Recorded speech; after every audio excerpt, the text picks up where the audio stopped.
अवघ्या 2 महिन्यानंतर मला त्रास देण्यास चालू केला। माझ्या पैसे घेऊन माहेरवरून 5 लाख रुपये।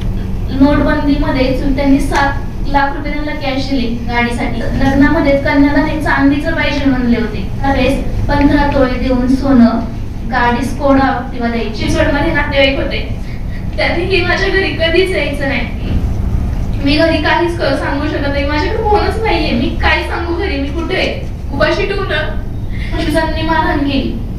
वैशाली विधाते हे आहे ना, ह्या कोण आहे मलाच माहित नाही आमच्या मागे, पण पोटात त्यांनी लाथा मारले होते माझ्या वडिलांनी जास्त। ते बुलेट मधलं पेट्रोल काढलं, म्हणजे तुला घरात यायचं नाही, ये घरात पेट्रोल टाकतो। मी घाबरले, लय घाबरत होते, पूर्ण घाबरून ठेवत होते। असं म्हणते हिला दवाखान्यात नेली किंवा चौकीला नेली तर हिला आम्ही कधीच नांदवणार नाही। काय मी त्याने 100 नंबरला कॉल केला तिथे राहून, तर 100 नंबरची गाडी 2 तासांनी घटनास्थळी पोहोचली। हिलदोडी चौकीला पण मला तिथे शिबिका चालू केली, तरी पोलीस काहीच म्हणत नव्हते। तिथे पोलीस मला डायरेक्ट म्हणले बाहेर की तू दाखल केलं तर तुला कायमस्वरूपी वडापाव खायला लागल। सांगवी चौकीला पण मी कॉन्टॅक्ट मध्ये होते की माझी कंप्लेंट आहे, माझा मोबाईल हे गेलाय त्यांच्याकडे। सांगवीच्या चौकीचे ते एक पोलीस आहे, त्यांचं नाव नाही माहिती मला। ते म्हणजे तुला काय मोबाईल भेटणार नाही, तू कशाला देते? म्हणलं का? म्हणलं याच्यात किती मोठी लोक आहेत। वाईकर म्हणून तिथे अधिकारी होते, ते म्हटले की कंप्लेंट घेऊ शकत नाहीये तुझी। म्हणलं का नाही घेऊ शकत तुम्ही माझी कंप्लेंट? म्हणले हा माझ्या मित्राचा पुतण्याचा मित्र आहे, आम्ही कशी कंप्लेंट घेऊ?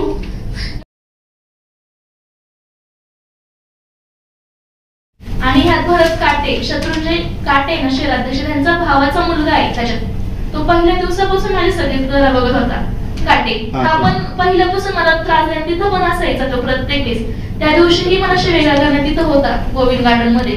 त्याचे मित्र आहेत ते समीर काटे। मला ते फक्त उडवाउडी चित्र द्यायचे की मी की 8 दिवसांनी बसू, 2 दिवसांनी बसू। आता तर नवीनच काम झालं की मी आताच शहराध्यक्ष झाले, मला मीटिंग्स आहेत खूप। मीटिंग्स ऐवजी 2 तास फक्त मला दिले तर माझं आयुष्य नीट लागत ना मार्गी। ती 2 महिन्यापूर्वी पण रुपाली साखर यांच्याकडे करण्यात आली होती माझी तक्रार, तेही दखल नाही घेतली। आज मॅडमच नाहीये, मॅडम आजारी आहेत, थांबा। हे असं तुम्हाला कोण सांगत होतं की मॅडम? यांच्यासोबत लग्न झाले मयुरी पॅलेस भोसरी येथे। अवघ्या 2 महिन्यानंतर मला त्रास देण्यास चालू केला। माझ्या मिस्टरांची मालविका पाटील ही अनैतिक संबंधातून मैत्रीण असल्यामुळे मी विचारलं की हे कोण आहे, तर मी माझ्या सासरी पण सांगितलं, तर सासऱ्यांनी उलट मला सासरवास चालू केला की तू पैसे घेऊन ये माहेरवरून 5 लाख रुपये। आधीच तुमचं जे लग्न जुळलं होतं त्यावेळेस म्हणजे काय बोलणी झाली होती, कसं लग्न जुळून आलं, काय त्याची काय म्हणजे स्टोरी काय पूर्ण? मध्यस्थी विकास खांदे हे माझ्या मावस सासऱ्यांचे चुलत भाऊ होते आणि माझे चुलते लग्न ठरवले विकास खांदे आणि नागेश गव्हाणे हे दोघं मध्यस्थी आहेत। त्यावेळेस 15 तोळे देऊन सोनं, गाडी स्कोडा किंवा द्यायची।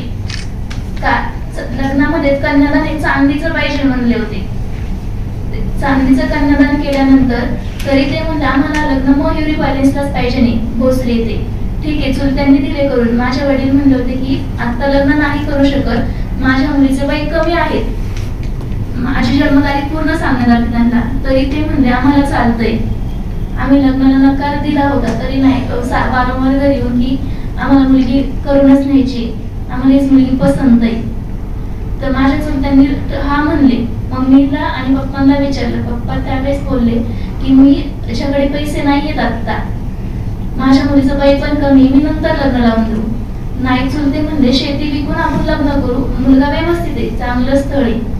त्याच्यानंतर वडिलांनी शेती चुलत्यांना विकली, माझ्या चुलत्यांनी विकत घेतली शेती ती, त्या पैशातनं लग्न लावून दिलं। त्याच्यानंतर थोडे दिवस गेले की परत पैसे आण, हे आण। लग्नाच्या आधी फक्त असं चालू होतं की ही वस्तू नाहीये घरात, ती वस्तू घे तू, फ्रीजच नाहीये घरात, वॉशिंग मशीन नाहीये घरात, ओव्हनच नाहीये, अशा प्रत्येक गोष्टी सांगण्यात यायच्या मला की फोनवर की ही नाहीये आपल्याकडे, ती घेशील का वस्तू? तर मी त्या घेतल्या। वडिलांनी सांगितलं घरात मी चुलत्यांना की असं असं मागणी करतात ते, तर चुलते म्हणले ठीक आहे देऊ आपण, तुझ्या सुखासाठी आपण सगळं करू। चुलत्यांनी दिलं। त्यावेळेस नोटबंदीमध्ये चुलत्यांनी 7 लाख रुपये त्यांना कॅश दिले गाडीसाठी। तर आधी आमचं गाडी द्यायचं नव्हतं ठरलं, आम्ही गाडी नाही म्हणलो होतो, नाही आम्हाला गाडीच पाहिजे नाही. मग चुलत्यांनी 7 लाख कॅश दिल्यानंतर त्यांनी त्यांच्याकडे घेतली. दागिन्यांसाठी पण पैसे दिले आम्ही त्यांना. प्रत्येक गोष्टीमध्ये पैसे मागायचे ते, ही गोष्टीला पैसे द्या, त्या गोष्टीला पैसे द्या. चुलते देत राहिले, वडील अपंग असल्यामुळे. नंतर लग्न झालं, मयुरी इथे माझं लग्न करण्यात आलं. लग्नानंतर 2-3 दिवस व्यवस्थित, म्हणजे 2 महिने व्यवस्थित सांभाळलं मला. 11 मे 2017 पासून मला मारहाण चालू केली. मारायचे, मारलं की थांब, परत 2 दिवस गप्प राहायचे, परत बोलायचे की तुझी लायकी नाही आमची इथं राहायची, तुझ्या वडिलांकडनं पैसे घेऊन ये. तर मी फक्त घरी सांगायचे, तरी तू मारहाण केला तरी घरच्यांना जाऊ दे. आजी माझी होती ना, ती म्हणायची जाऊ दे, तुला नांदायचंय. त्यामुळे मी ठीक आहे म्हणायची. घरी नेऊन सोडणं मला. ते 24 मे मध्ये माझ्या चुलत नंदेचा घाण्या बांगड्याचा कार्यक्रम होता. त्यांच्या काकींच्या गाडीत मी आले होते. जाताना मला ड्रायव्हरने सोडलं होतं, येताना काकींच्या गाडीत आले होते मी संध्याकाळी. तर माझे सासू, आजी सासू, मावस सासू, दीर, मिस्टरांनी खूप मारलं मला त्या रात्री. तू त्यांच्या गाडीतच का आली?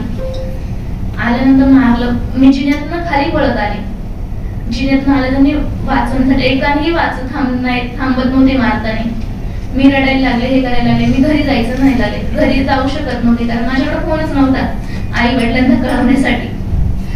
त्याच्यानंतर दुसऱ्या दिवशी माझ्या आईला त्यांनी बोलून घेतलं की तुमच्या मुलीच्या पोटात दुखतंय, पण पोटात त्यांनी लाथा मारले होते माझ्या ऑलरेडी जास्त.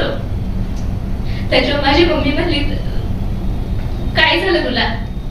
तर म्हटलं मम्मी मला असं असं केलंय या लोकांनी. फॅन पण वाकडा केला होता किचन मध्ये त्यांनी. आईला म्हणले की तुम्ही काही बोलू नका, हा आमचा प्रश्न आहे, आम्ही कशी सून सांभाळायचं हा आम्ही बघू. आई ठीक आहे, आई काहीच बोलली नाही. त्याच्यानंतर परत त्यांनी मारहाण चालू केली मला, कंटिन्यू मारायचे मला. उपाशी ठेवून बाहेर कोणाशी जायचं नाही, कोणाशी बोलायचं नाही. माझ्यासाठी फक्त माझ्या आजी सासू होता तिथे माझ्यावर लक्ष द्यायला. त्या पण कधी त्यांना घरात येऊन देत नव्हते. 2 मजली घर असले त्यांच्या शेजारी, माझ्या रूम शेजारी त्यांची रूम होती खाली आल्यावर. त्या फक्त मला बघायच्या की तुला काय करतात का नाही. तर मी बाहेर नाही दिसले की त्या घराभोवती फिरायला मारायच्या, हिला काय करतात ते.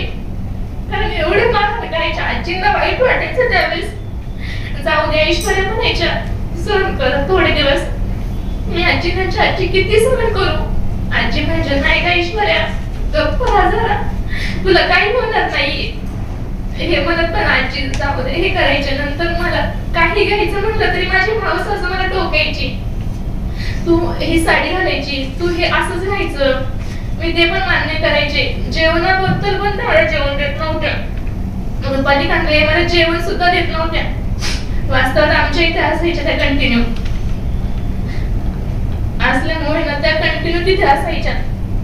खूप त्रास द्यायच्या त्या, मारहाण करायच्या. त्यांचे मिस्टर मारहाण करायचे, इथं राहायचं नाही, तुझी लायकी नाहीये, इथून निघून जातो, आम्हाला काहीच पैसे देत नाही तो आणून. मी फक्त घरी काहीच सांगू शकत नव्हते कारण घरी टेन्शन घेतील, विचार करतील माझ्या बाबतीत मला काय होतंय नक्की. माझ्या घरी माझ्या आई वडिलांनी यायचं नाही, माझ्या कोणीच नातेवाईकांनी यायचं नाही. माझे सगळे मामा पिंपरी चिंचवड मध्ये नातेवाईक होते, त्यांनीही माझ्या घरी कधीच यायचं नाही. एक दिवशी असंच जून मध्ये आम्ही दोघं लोणावळ्याला गेलो. जायचं म्हटलं आम्ही दोघं गेलो. लोणावळ्याला जाताना त्यांना कंटिन्यू फोन यायचे, कोण यायचे हे मला काहीच माहित नाही. लोणावळ्यात गेलो फक्त तिथून रिटर्न आलो, तिथं काही पाहिलं नाही. येताना त्यांनी मला डोंकर चौकापासून गाडीतून दरवाजा पडला तर इथंच उडी मार. मी नाही मारणार म्हटलं, मी घरी काय करू काय सांगू, तुम्ही काय करता गाडीचा दरवाजा नाही म्हटलं मी. शेवट द्रौपदापाशी आला, त्यांनी मला तिथे उतरवली. मी घरी काहीच सांगू शकत नाही, माझ्याकडे फोनच नाहीये, मी काय सांगू घरी मी कुठे आहे. थोड्या वेळी माझे दीर आले आकाश लवळे, हे घेऊन गेले मला घरी येऊन, द्रौपदापाशी येऊन घरी. त्याच्यानंतर त्यांनी खूप मारहाण केली मला परत. की त्याच्यानंतर त्याच दिवशी माझी मावस सासू पण तिथेच होती आमच्या इथे. ती म्हटली तुला इथं राहायचं नाही तर निघून चाल इथून आमच्या इथून. माझ्या मिस्टरांना सांगणार की हिला घरी सोडून ये, इथं ठेवायची नाही हिला. मी काहीच बोलत नव्हते, मी फक्त शांत राहायचे, मारायचे खूप शांत. आणि घरी सांगितलं की परत घरच्यांना काही पण बोलायचे उलट. सगळं झालं. परत थोडे दिवस गेले की परत 8 दिवस गेले की परत मारहाण करायचे. घरचे मग वैतागले, सारखे चुलत्यांचे यायला लागले. चुलत्यांमध्ये स्थितीला तुम्ही त्रास देऊ नका, काय करताय तुम्ही जॉब घेऊन, आम्ही बघून घेऊ, नाही तर पोरगी घेऊन जा तुमची. चुलते घाबरायचे की न्यायची कशी मुलीला घरी, जाऊ दे असं करत करत त्यांनी खूप मारहाण घेतलं. नाही शेवट त्यांनी मला 45 पण नागपंचमीच्या मारूनच घरी पाठवली. तू पंचमीला साडीच का घेतली, मावस असं म्हणली. साडी दिली आणि मग ती काही मारलं. मी घरी गेले, 8 दिवस तिथेच राहिले. 8 दिवसांनी मला घरी आणलं. परत रक्षाबंधनच्या वेळेस पण मारूनच घरी पाठवली. तू येताना पैसे घेऊन ये. मी घरी काहीच सांगितलं नाही, मला पैसे मागतात म्हणून कंटिन्यू. मी घरी फक्त म्हणलं मला फोन द्या, मला काय भीती वाटते माझ्या जीवाचीच. आता माझ्या आईने मला फोन घेऊन दिला की जर तुला फोन तुझ्या सेफ्टीसाठी राहू दे. तो पण फोन त्यांनी काढून घेतला माझ्याकडनं. फोन काढून घेणं, परत कोणाशी न बोलणं, तिथं कोणाशीच मी कॉन्टॅक्ट मध्ये यायचं नाही, बाहेर पण यायचं नाही गेटच्या. ते जात मारहाण. मी ज्या मुली आहेत ना, जान्हवी, तिला मी फोन केला की तुम्ही का असं करता माझ्या संसारात, त्यांना घेऊन नका जात जाऊ. ती मला म्हणली की आम्ही आमचं बघून घेऊ, तुला फक्त आणली ना पैसे दे, बाकीचं तू काय बोलायचं नाही. मी म्हटलं मी का पैसे देऊ तुम्हाला, तुम्ही आहे की मी आदित्यला देऊ म्हणलं माझ्या मिस्टरला. नाही तू तो तुला नांदवणारच नाहीये, तू त्याला आवडतच नाहीये, तू पळस पडली गाड्यात. मग तिला म्हणलं मी पळस म्हणजे कशी पडली ते तर तू सांग मला. नाही सांगितलं. म्हणली तुला काय करायचं ते कर. मी ठीक आहे जाऊन, मी काहीच बोलत नव्हते. फक्त मिस्टर म्हणजे मला का त्रास देता तुम्ही मला सगळे लोक. ते म्हणायचे काय नाही, तुला फक्त पैसे आण, मी तुला हे करत, मी तुला सुखी ठेवेल. मी घरी तरी मारहाण केले. प्रत्येक वेळेस फोटो करून 2-2 दिवस बाहेर निघून जायचे. ते 2 दिवस गेले की मालविका पाटील बरोबरच कंटिन्यू बाहेर असायचे. आले घरी की मारायचे. परत पहाटे 3 वाजता कंपल्सरी उठायला लावायचे मला. रात्री 12 वाजता झोपायचं आणि पहाटे 3 वाजता उठायचं. देवपूजा करायला उठलं नाही की परत मावस सासूचा फोन यायचा, ही उठलीच नाही आता सकाळी. परत त्यांनी मारायचं तिघांनी मिळून. म्हणजे माझ्या सासूबाई त्यांना फोन करून सांगायच्या की ती उठली नाही आज लवकर. तिथून पुढे माझ्या मिस्टरला फोन यायचा. फोन 8:30 वाजेपर्यंत आला की मी मार खाल्ला समजायचं. मी इतका बेल्टनी मारायचे, काठीने मारायचे, ढकलून द्यायचे अशा दिवाणवर, कुठे पण जिन्यावरनं खाली ढकलून द्यायचे. तरी मग घरी काहीच सांगायचं नव्हतं. घरी सांगायला फक्त एवढं सांगायचे की मम्मी मला त्रास आहे, मी काय करू. मम्मी म्हणजे काही नको, शांत राहतो आता. एवढं शेवटलाही सहन करत करत दिवाळीत पण मला मारहाण केली. हे दिवाळीत मी माझ्या रात्री मला बाहेर काढली मारून. रात्री बाहेर काढली आणि चुलत्यांना फोन केला की तुमची मुलगी घेऊन जा. माझी चुलती, मध्यस्थी, माझी चुलती आणि मम्मी, हे 4 जण आले. मम्मीला सांगितलं, चुलतीला सांगितलं की तुम्ही घरात यायचं नाही. त्यांनी सासरे सांगितलं ह्या दोघींना घरात आणायचं नाही, कारण माझ्या अंगावर खूप रक्ताचे डाग पण होते, रक्त पण चाललं होतं, माराचे पण सगळे होते.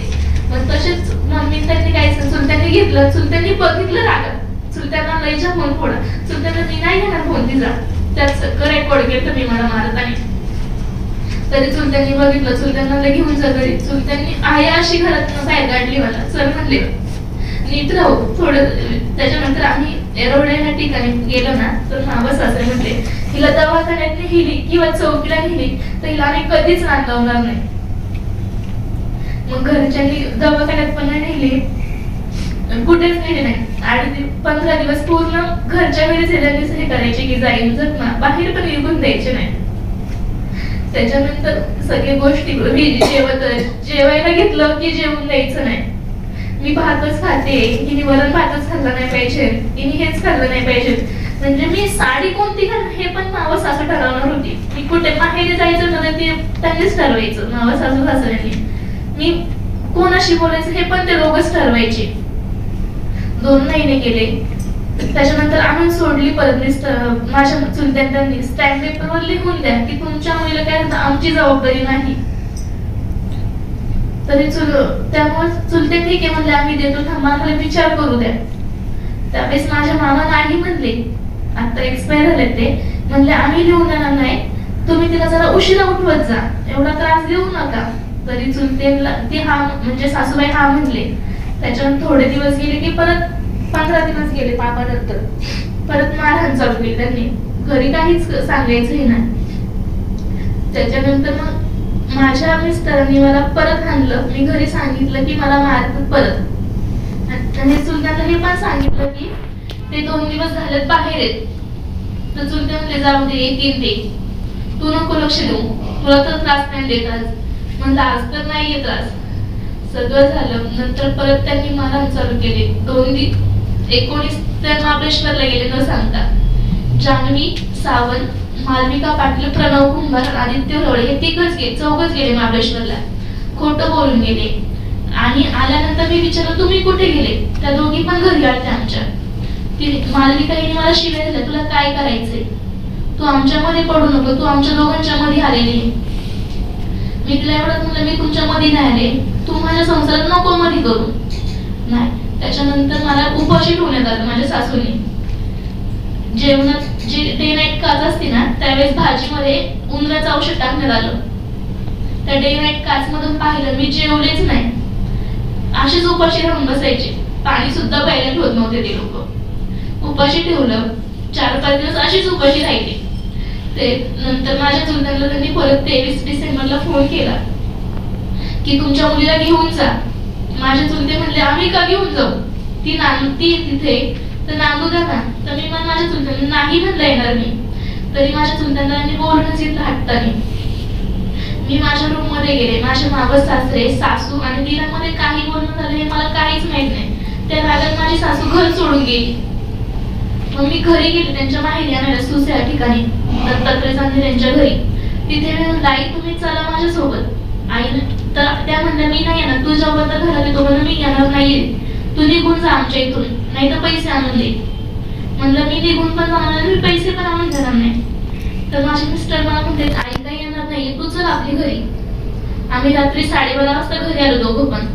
24 तारखेला आम्ही दोघे नाश्ता करायला सोबत बसलो. मावशींचा फोन आला की 8:30च्या दरम्यान दोघं नाश्ता करत होतो. मावशींचा फोन आला की आदित्य आहे असं तू उठ, तिच्यापाशी बसायची गरज नाहीये. ते कुठून गेले बाहेर, ते दिवसभर कुठे गेले काय गेले हे मला काहीच माहित नाही. रात्री 10:30-11च्या सुमारास ते घरी आले परत. मिस्टर, सासू, मावस सासू, त्या सासूची सून हे घरी, सगळे त्यांची पोरं हे सगळे घरी आले. आणि रात्री मी माझ्या म्हणजे मला भीती वाटायला लागली. परत म्हणायची हिला मारून टाकायच्या, इथं कोणीच नाहीये जवळ. मी माझ्या मिस्टरांना फोन मागितला की मला फोन द्या, मला घरी फोन करायचंय. मिस्टरांनी दिलं नाही. दिरांना पण म्हणलं भाऊजी मला फोन द्या, मला घरी फोन करून कळवायचंय मी आहे ठीक. तरी नाही. मग माझ्या आत्ते सासूच्या सुनेला म्हणलं ताई स्मिताताई मला फोन दे तू, मी फोन करून मम्मीला सांगायचे मी आहे. तर नाही. मिस्टर म्हणले ताई तू फोन देऊ नकोस, काय तू फोन दिला तर संशय येईल यांच्यावर, तिच्या माहितीला काय झाले. तर मिस्टरांनी फोन दिला. तेवढ्या गुळख्यामध्ये मम्मीला फक्त म्हणलं मम्मी तुला कळतं का माझा जीव काय चाललाय, तुला समजतं का म्हणलं, तू आता कोण तरी माझ्यापाशी पाठव, नाही तर माझा जीव किती निघ होता आता. मम्मी काहीच. मम्मी म्हणजे ठीक आहे तू शांत राहा. माझ्या आत्या तिथे जवळ राहायची पिंपे सौदागरला. आत्या तिच्या दिराकडे आली. त्यामुळे आत्या हिंदोडी 12:30 वाजता आली. मी आत्याला सगळं सांगितलं. आत्या मला असं होत होतंय, मला जेवण येत नाहीये, माझ्या पोटात अन्नाचं काय सुद्धा नाहीये. आत्या मध्ये काही नको. आत्या रडत होते आत्यापाशी. आत्या म्हटली ठीक आहे. दाजीने मला खायला आणून दिलं. आत्या म्हणून एवढं म्हणते. सासू मला आत्याला म्हटलं की तुम्ही इथं यायचे संबंध काय, तुमची कोणीही. आत्या म्हणजे माझी बाची, तिला कोणी काही करू नका, तिचे मम्मी पप्पा चुलते तिला उद्या तुम्ही तिला रात्रभर फक्त शांत राहू द्या, तुम्ही तिला आत पण लावू नका. त्या लोकांनी सगळं ऐकतं. मी 3 वाजता नेहमीप्रमाणे उठले. त्या लोकांनी परत मला मारहाण करून घराबाहेर काढलं. त्या उपचार करताना 4 वाजल्यापासून 7 वाजेपर्यंत मी दारात बसून राहिले होते. काहीच नव्हतं माझ्याकडे. तर मी 7 वाजता मी मम्मीला बाहेर जाऊन आयटीला मुलीला ताईला होतं ताई एक फोन दे ना दिदी, मला फोन करायचा माझ्या घरी. तिने फोन दिला. मम्मीने फोन नाही उचलला त्यावेळेस. परत मी एकदा बाहेर गेले 8 वाजता. मी घरी मम्मी त्यावेळेस फोन उचलला. मम्मीला सांगितलं मम्मी मला यांनी बाहेर काढलंय. मम्मीने आणि चुलत्याने लगेच तर मम्मीने चुलत्याने सांगितलं तिला घराबाहेर काढलंय आता, तिला त्रास होतोय. मग चुलत्याने मिस्टरांना फोन केला की तिला घरात घ्या, तिला आम्ही असं काही करू नका. मिस्टरांनी बुलेट मधलं पेट्रोल काढलं, म्हणजे तुला घरात यायचं नाही, ये घरात पेट्रोल टाकतो. मी घाबरले, लय घाबरत होते, पूर्ण घाबरून ठेवत होते.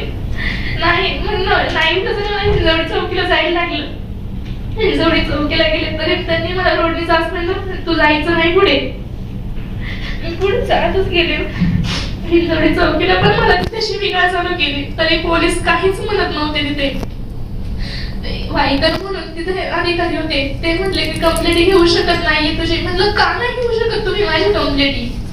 म्हणले हा माझ्या मित्राचा पुतण्याचा मित्र आहे, आम्ही कशी कंप्लेंट घेऊ? म्हणलं तुमचा पुतण्या कोण आहे? म्हणलं शुभम ढवळे. म्हणलं तर ते माझ्या मिस्टरांचा मित्र आहे. ते काय तुमचं त्यांचं नातं आहे? म्हणजे माझा सख्या मावस भावाचा मुलगा आहे. त्यांनी सांगितले की कंप्लेंट घेऊ नका. मी ठीक आहे. दुसऱ्या दिवशी स्वर्गीय लक्ष्मीभाऊ आमदार यांनी फोन केला होता की चौकीला की कंप्लेंट घ्या, काय होतंय.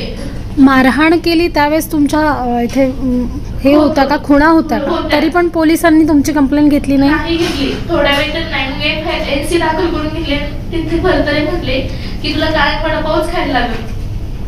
कंप्लेंट असं ते पोलिसांसमोर म्हणालेत का? पोलीस मला डायरेक्ट म्हटले बाहेर की तू दाखल केलं तर तुला कायमस्वरूपी वडापाव खायला लागेल.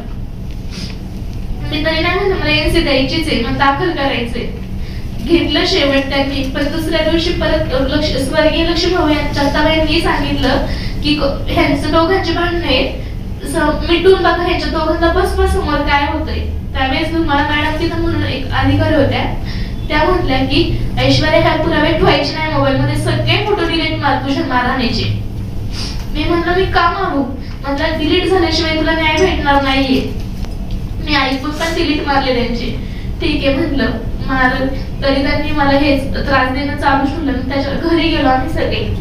त्यांच्या कंप्लेंट झाल्यानंतर माझी चुलते, माझी आत्याचे मिस्टर, मम्मी, मध्यस्थी आणि सासरचे सगळे लोक होते. माझे चुलते, माझी आत्याचे मिस्टर, मम्मी हे पाया पडतात की आमच्या मुलीला सांभाळा, नका सोडून जाऊ तुम्ही तिला. तरी न ऐकता सासूनी, मावस सासऱ्यानी आणि दिरानी न डायरेक्ट घरातनं बाहेर त्या निघून गेले. म्हणजे तुमच्या मुलीतच राहू द्या, आम्हाला सांभाळायची नाहीये. तरी मग तिथे राहायला ठेवले. मी 8 दिवस राहत होते, 3 तारखेपर्यंत. फक्त सामान आणण्यास बाहेर गेले. त्यावेळेस कोरेगाव इथे दंगल झाली. त्यावेळेस टीव्ही त्यांनी बंद केले, सगळे नेटवर्कच त्यांनी बंद केलं. डायरेक्ट केबलची वायर काढून टाकली. मला बाहेरचं काहीच कळलं नाही पाहिजे. मम्मी पप्पांचं काय चाललंय माझ्या. गेल्यानंतर मी बाहेरचे जे खाण्याची वस्तू आहेत ना त्यांच्यासाठी गेले ना, तर त्यांनी कुलूप तोडून आत गेले. मी दारू उघडा म्हणत होते, आई दारू उघडा, मावशी दारू उघडा, काका दारू उघडा. एकानेही दारू उघडलं नाही. उलट बाहेरून मिस्टर म्हणले तुला आम्ही काही घरात घेणार नाहीये, तुला मारून टाकू दोघींना, तू इथून निघून जा. मी नाही मी त्याने 100 नंबरला कॉल केला तिथे राहून. तर 100 नंबरची गाडी 2 तासांनी घटनास्थळी पोहोचली. घटनास्थळी पोहोचले आम्ही तिघही, मम्मी, मी आणि मिस्टर, आम्ही तिघही गेलो पोलीस स्टेशन मध्ये. त्यांनी सांगितलं, त्यांना समजून सांगितलं की हिला घरी घेऊन जा, ही मम्मी सोबत नको पाठवू. नाही म्हटलं मला घर नाही, मी तिला नांदवणार नाहीये. हिने कुठं तिचं ते बघून रात्री 12 वाजता मम्मी नाही तर माझ्या आत्याकडे घेऊन गेली, मला राहिलंच. आत्याकडे गेली. मग मी महिला सहाय्यकडे कंप्लेंट दाखल केली. तिथे त्यांचे तेच प्रयत्न की आमच्या केस दाखल केली तर आता मी सांभाळणार नाही, तुला सांगितलं पण गुन्हा दाखल करायचा नाही, तू का करतेस हे सांगितलं. तरी मी मिस्टरांशी माझं कंटिन्यू बोललो की तुम्ही मला नांदवा. तर मिस्टर मला प्रत्यक्ष भेटून मिस्टर एकच म्हणले, तुला मी नांदवलं असतं ऐश्वर्या, पण माझ्या मावशीच्या काकाच्या पुढे माझं काहीच चालत नाहीये, तुला मी नांदू कशी सांगतो. म्हणलं कशी? म्हणजे तुमची बायको आहे तुम्ही सांगा ना मी कशी नांदायचं. म्हणजे माझी मावशी आणि काका ज्यावेळेस म्हणतील ना देवीनाथ खांदे, रुपाली खांदे, तुला नांदवायचीच तरच मी नांदवणार तुला, तुझ्या बरोबर नाही तर माझाही त्रास चालू करतील ते. आजही नाही नेलं. मग मी प्रत्येक वेळेस वर्षभर त्यांना बघायचे, आम्हाला नांदवा, मी किती दिवस इथे राहू, काय करू. तरी नाही. आयुक्ताला SP ऑफिसला यायचे ना, तिथे पण त्रास द्यायचे की कंप्लेंट मागं घे, तू काय करणार आहे, पैसे देत नाही, आम्ही तुला नांदवणारच नाही. असे कंटिन्यू माझी सासू, माझे मावस सासरे आणि दीर हे कंटिन्यू धमकी घालायचे मला की आणि तुला नांदायचं, तुला पैसे द्यायचे असेल तर ये आमच्या घरी. तरी मी माझ्या पप्पांकडे नाहीयेत आता पैसे. माझे पप्पा 81% अपंग आहेत, मी आणू कुठून सगळे पैसे? कारण माझ्या वडिलांनी शेती विकून माझं लग्न लावून दिले. तरी ठीक आहे, नाही ना असं म्हणायचे. त्याच्यानंतर 2018 मध्ये मला डिवोर्सची नोटीस आली. डिवोर्स नोटीस दिली मी, तरी म्हणायचे मला डिवोर्स नाही पाहिजे नाही, कोर्टात जायचे, आम्हाला डिवोर्स पाहिजे नाही. मी नाहीच म्हणायचे. पाठपुरावा करून मी 30 मार्च 2018 मी हिंजवडी स्टेशनला परत कंप्लेंट दाखल केली की मला FIR दाखल करायचंय. तरी बाईकर साहेब असल्यामुळे त्यांनी माझी कंप्लेंट दाखल करून घेत नव्हते. नाही म्हणायचे मी करणार, जा तुला काय करायचं ते कर. मी म्हणायचे का साहेब तुम्ही घेत नाहीये, नक्की कारण सांगा मला, काय माझ्या काय चुकलंय ते सांगा. नाही म्हणायचे. का नाही? मग त्यांची बदली झाल्यानंतर माझी कंप्लेंट घेण्यात आली. त्यावेळेस पण त्यांना बोलवण्यात आलं, तरी नाही म्हणजे कंप्लेंट घ्यायची नाही, आम्ही तुम्हाला सांग तेवढा पैसा देऊ, पण तुम्ही कंप्लेंट दाखल करून घेऊ नका, त्या मुलीची नावं घेऊ नका. साहेब म्हणले, ज्या साहेबांनी घेतली त्यांनी आधी चौकशी करणार, तिला त्रास होतोय का काय. त्यांनी सगळी चौकशी करून FIR दाखल करून घेतलं. कंटिन्यू आजही 2019, 20, 22 पासून परत त्रास चालू झाला. लॉकडाऊन नंतर शांत झालं सगळं वातावरण. त्रास देणं परत चालू, केस मागं घेते का नाही बघ, तुला मारून टाकू, नाही तर तुला इथं जगायचं असेल तर सांग. कारण त्यांचा आणि माझा रूट एकच आहे, लोहगाव कोरेगाव. कारण जवळजवळ आगलीत मला कंटिन्यू कॉलेजला यायला लागायचं, इथं राहायचं नाही. त्यांचे मावस भाऊ ते सगळे तिथंच. मी रोडला येणं पण मला मुश्किल करून ठेवलं कॉलेज पर्यंत. प्रत्येक वेळेस कोणी ना कोणी माझ्या पालती वाचायचं. सगळं 22 मध्ये परत त्यांनी धमक्या चालू केल्या, घेणं मागं नाही. मी नाही घेऊ शकत केस मागं, मला त्रास होते, मला न्याय द्या तुम्ही. नाही म्हणजे तुला न्याय कुठेच भेटणार नाही, का नाही देणार तुम्ही? नाही म्हणायचे. परत कोर्टात आले की कोर्टात त्रास द्यायचे, शिवे घालायची, तुझी लायकी नाही तर राहायची, तू लायकी काय तुझी, तू कोणत्या खानदानाची, हे कंटिन्यू मला बोलायचे. मी तरी शांत राहायचे. मी कोर्टाला पण ऑर्डर सांगितलं, कोर्टात पण केस दाखवले त्यांच्या विरुद्ध. मी अर्जही केलं, साहेब मला असं करतात ही लोक. साहेबांनी बॉन्ड लिहून मागितलाय, आजपर्यंतचा बॉन्डही लिहून आला नाहीये. आता माझ्या दिराच्या साखरपुड्याच्या मी न्याय मागते. मला आता 9 वर्ष होत आलं की मला न्याय द्या तुम्ही, मला कुठून तरी न्याय द्या. मी माझ्या दिराला सांगितलं होतं, मी आकाश मी तुमच्या साखरपुड्याला येणार आहे गोविंद गार्डन या ठिकाणी. ते सांगून गेले, असंही नाही. तिथेही माझ्या 25 मारहाण केली. वैशाली विधाते हे आहे ना, ह्या कोणी हे मलाच माहित ना, आमच्या नातेवाईक पण नाही. त्यांनी सुरुवात केली मारायला मला. रुपाली खानवे, देवीनंद खानवे. वैशाली विधाते? हा, वैशाली तुकाराम विधाते. ह्या कोणी आमच्या नातेवाईकच नाही. तुम्ही का मला हात लावलाय? मला त्यांनी हात लावला. बाकीचे माझे चुलत जाऊ होती, चुलत सासू होती, आमची भावकी होती गावातले. सांगतात तिला हात लावू नका, तिला कोणी काही करू नका. तिला बोलून तर तिच्या बाबतीत काय झाले अन्याय नाहीच बोलून दिलं. त्या काकूंनी मारत बाहेर आणले. माझा देवीनंद खानवे यांच्याकडे मोबाईल आहे. देवीनंद खानवे, रुपाली खानवे, गीतांजली ह्या तिघांनी माझा मोबाईल हिसकून घेतलाय. आजही 2 महिने झाले मी मोबाईल साठी मागते, कारण त्याच्यात माझे कोर्टाचे सगळे पुरावे, असे नाही की माझे त्यांच्या विरुद्ध, त्यांचे सगळ्या अनैतिक संबंधाचे पुरावे.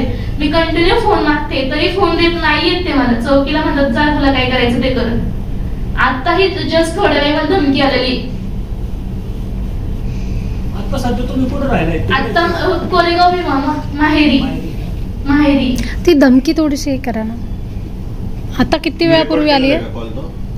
मेसेज मला आलेला आहे, स्टेटस असं दाखवा ना. तसं दाखवा ना समोर. आता तुमची मागणी काय आहे मॅडम? मला न्याय पाहिजे नाही. माझ्यावर जो अन्याय झाला त्याला मला न्याय द्या कुठेतरी. तुम्ही सांगितलं की प्रेस नोट मध्ये आहे की तुम्ही महिला आयोगाकडे पण तक्रार केली होती, त्याचं काय झालं? ती कधी केली होती? ती 2 महिन्यापूर्वी पण रुपाली साखर यांच्याकडे करण्यात आली होती माझी तक्रार. तेही दखल नाही घेतली. आज मॅडमच नाहीये, मॅडम आजारी आहेत, थांबा. हे असं तुम्हाला कोण सांगत होतं की मॅडम? पेये कोण? त्यांचं नाव राहुल असं काहीतरी आहे. त्यानंतर तुम्ही परत कॉन्टॅक्ट केला 2 महिन्यामध्ये? हा, मी कॉन्टॅक्टच करत राहील त्यांना. राहुल यांना का? सांगवी चौकीला पण मी कॉन्टॅक्ट मध्ये होते की माझी कंप्लेंट, माझा मोबाईल हे गेलाय त्यांच्याकडं. सांगवीच्या चौकीचे ते एक पोलीस आहे, त्यांचं नाव नाही माहिती मला. ते म्हणजे तुला काही मोबाईल भेटणार नाही, तू कशाला देते? म्हणलं का? म्हणलं याच्यात किती मोठी लोक आहेत. म्हणलं कोण असं तुम्हाला कोण म्हणाले? नावं घ्या मॅडम, म्हणजे कळेल ना की तुमच्याशी कोण कम्युनिकेट करत होतं सांगवी मधलं. सांगवीतलं त्यांचं नाव नव्हते, सिव्हिल मध्ये होते तिथं. आणि हिरामन खानवे ना लोहगावचे, ते म्हणले ज्या दिवशी मोबाईल गेला ना, घेतला ना काढून माझा, त्या दिवशी हिरामन खानवे हे म्हणले की तुला मोबाईल असला तरी देणार नाही, तुला मी दुसरा घेऊन देतो, पण तुला मोबाईलचा नाद सोड. म्हणलं मी मला माझाच मोबाईल पाहिजे नाही, म्हणलं तुला भेटणार नाहीये तो ऐश्वर्या कधीच. आणि ह्यात भरत काटे, शत्रुंजय काटे ना शहराध्यक्ष, त्यांचा भावाचा मुलगा आहे त्याच्यात, तो पहिल्या दिवसापासून माझी सगळी बघत होता. नाही काय म्हटलं तुम्ही? शत्रुघ्न काटे यांचे भाऊ भरत काटे यांच्या मुलाचं काय? समीर काटे. हा, हा पण पहिल्यापासून मला त्रास द्यायला तिथं पण असायचा तो प्रत्येक वेळेस. त्या दिवशीही मला शिवेगाळ करण्यात तिथं होता गोविंद गार्डन मध्ये. पण त्या जेव्हा तुम्हाला विद्यार्थ्यांनी मारहाण केली हा, त्यावेळेस हो. त्यांचं आणि यांचं काय नातं लागतं? माझ्या दिराचे मित्र आहेत ते बरं. समीर काटे. माझे मामा ह्याच्यासाठी त्यांना कंटिन्यू की हे कुठेतरी मिटू बा. फुलवळे राजकीय वारसा आहे का? फुलवळे फुलावळ्याच्यात नाहीये राजकीय वारसा. तुम्ही गोविंद गार्डनला कसं टिकलं कसं? ते माझ्या दिराचा साखरपुडा होता त्यावेळेस. त्याच्यानंतर तुम्ही कंप्लेंट दाखल केली नाही का मारहाण झाल्यानंतर? केलेली आहे मी सांगली चौकीला. काय म्हटले? त्यांनी काहीच दखलच नाही घेतली 2 महिने. मी कंटिन्यू यायचे की माझ्या कंप्लेंटीचं काय झालं, मला नाहीच म्हणायचे आहे. 24 मार्च 2025 मध्ये. साखरपुडा कधी होता? 24 मार्च 2025. त्यावेळी ते शत्रुघ्न काटेंचे जे पुतणे आहेत, भरत काटेंचा मुलगा समीर काटे, हा त्यांच्या समोर तुम्हाला शिवीगाळ केली. हो, ते पण होते शिवीगाळ करायला. भरत काटे सुद्धा होते त्याच्यात.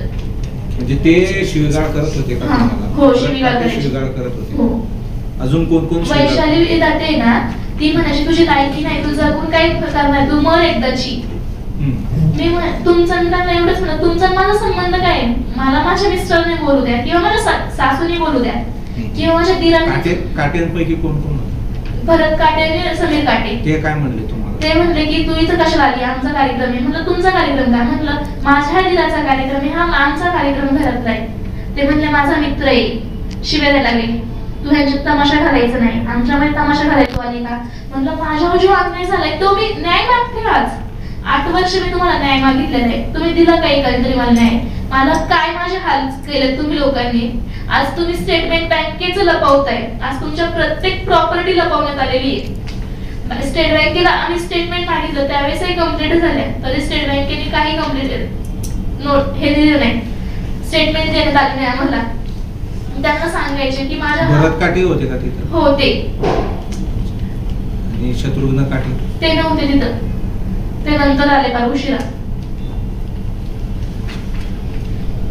माझे धीरन ते होते, मावस धीरन ते सगळे. तुमच्या सख्या दिराचा साखरपुडा सख्या धीराचा साखरपुडा होता गोविंद गार्डन. गोविंद गार्डन. तारीख काय म्हणलं तुम्ही? 24 मार्च 2025. मी सीसीटीव्ही फुटेज मागते तरी नाही देत मला ते फुटेज. अच्छा, ते कोणाकडे मागितले तुम्ही? मी पोलिसांना डायरेक्ट म्हणलं मला सीसीटीव्ही फुटेज पाहिजे नाही. कोणत्या पोलिसांना म्हणलं? मी तिथं त्यांचं पाहिजे दोषी माहित नाही नाव काय आहे, पण नंतर मी कनसे साहेबांना मला सीसीटीव्ही फुटेज सांगवी पोलीस स्टेशनला. हा, सांगवी पोलीस कोर्टाच्या कामासाठी अच्छा, इव्हिडन्स साठी पाहिजे, पण ते काही देत नाही. ते शत्रुंजय काटे आणि जगताप, श्याम जगताप आणि नरेश जगताप हे कंटिन्यू शत्रुंजय काटेंना म्हणायचे की हे मिटून घेऊ आपण. त्या भाजीला त्रास होते आमच्या, तुम्ही देताय त्रास, आपण मिटू. ते शत्रुंजय काट्यांच्या 8 दिवसांनी बसू, 2 दिवसांनी बसू, पण हे कधी बसतच नाही आजपर्यंत 2 महिन्यात. तुम्ही बोललात का शत्रुघ्न काटे? शत्रुंजय काटेशी माझे मामा बोलतात, मी नाही बोलले. अच्छा, मग त्यांनी काय सांगितलं? मामाला ते फक्त उडवाउडी चित्र द्यायचे की मी 8 दिवसांनी बसू, 2 दिवसांनी बसू. आता तर नवीनच काम झाले की मी आताच शहराध्यक्ष झाले, मला मीटिंग्स आहेत खूप. मीटिंग्स ऐवजी 2 तास फक्त मला दिले तरी माझं आयुष्य नीट लागत ना मार्गी. ते फक्त मित्रच आहेत का नातेवाईक आहेत? म्हणजे त्यांना मध्यस्थी घ्यायचं एवढं कसं काय? मित्र आहेत ते फक्त, नातेवाईक नाही नातेवाईक नाही. मग त्यांनी तुम्हाला असं शिवी वगैरे देण्याचं काय? मी माझ्या दिराच्या साखरपुड्यात मी माईकवर सांगत होती माझं नाव काय, मला त्रास कसा झालाय, मला कसं फसून यांनी लग्न केलं माझ्याशी ते सांगत होते. माईक तर बंद केला, शिवीगाळ पण चालू केली, मारहाण. वैशाली विधाते जोरास कानाखाली मारली माझ्या. वैशाली विधाते कोण? ते माझे काट्यांचे नातेवाईक नाही ना, नातेवाईक दिराचे मित्राचे आई आहे. त्यांना पण पॉलिटिकल बॅकग्राऊंड आहे हा, ना, political. त्यांचं ऑफिस आहे तिथे. त्यांचं नाही, त्यांच्या जावेचं ऑफिस आहे हम्म. पूनम विधाते. हा, पूनम विधाते पूनम विशाल आहे. ते पूनम विधाते यांचे पण लागतात, त्यांची जाऊ. जाऊ लागतात. जाऊ बाईट करून